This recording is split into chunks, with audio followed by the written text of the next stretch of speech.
House Democrats are proposing that airlines get $15 billion as part of President Biden's $1.9 trillion COVID package. It would extend the payroll support program for airline employees set to expire next month. JetBlue's CEO Robin Hayes spoke with Bloomberg's Guy Johnson, Taylor Riggs, and Romaine Bostick about the outlook for the industry. The good news is the vaccine program here in the U.S. is underway now, and I'm confident that as more and more people get vaccinated, the size of the population that is ready and willing to fly will increase. We're currently expecting the first quarter of this year to look pretty much like the fourth quarter of last year. So we haven't really seen, or we're not expecting to see much sequential improvement in that period. But hopefully, as we get into the summer and beyond, we start seeing demand rebound. You are currently saying that you're still on track to launch your transatlantic service with your long-range Airbus aircraft in the third quarter of this year. Robin, given the sort of changed tone from governments, isn't it more likely that long-haul international travel is going to be a 2022 story or possibly even a 2023 story? I don't think so yet, Guy. I mean, we know there's a lot of pent-up demand for travel. We know that we believe with a lot of conviction that if some of the barriers to traveling are removed, like these quarantine procedures, then we think demand can come back very quickly. So that's what we're counting on. That's what we're expecting.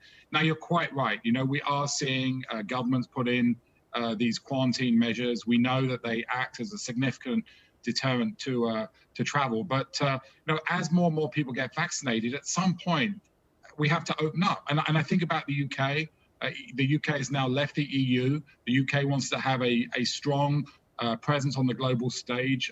Trade and tourism are very important, and you can't have that if your borders are closed. So I'm confident at some point we'll work through the quarantine issues and we'll see demand come back, because there's a lot of it out there, a lot of people waiting to fly.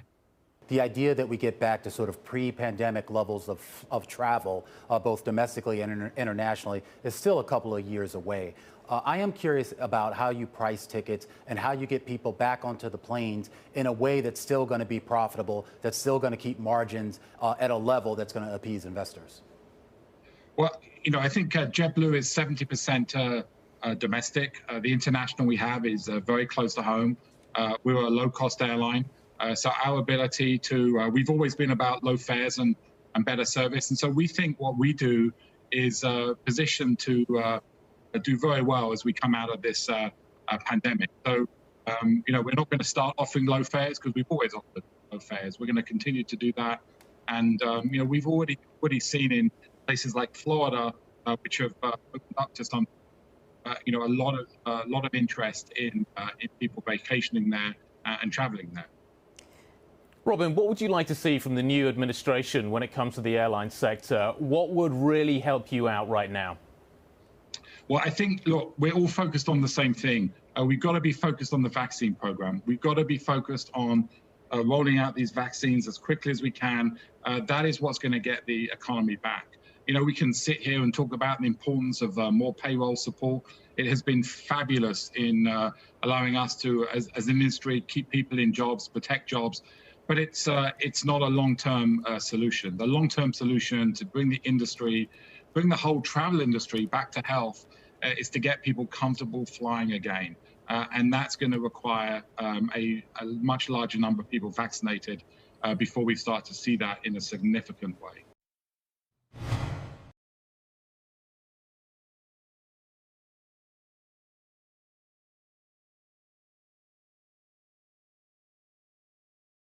The biggest stories the moment they happen from around the globe. Subscribe to Bloomberg Quick Take now for insight in an instant.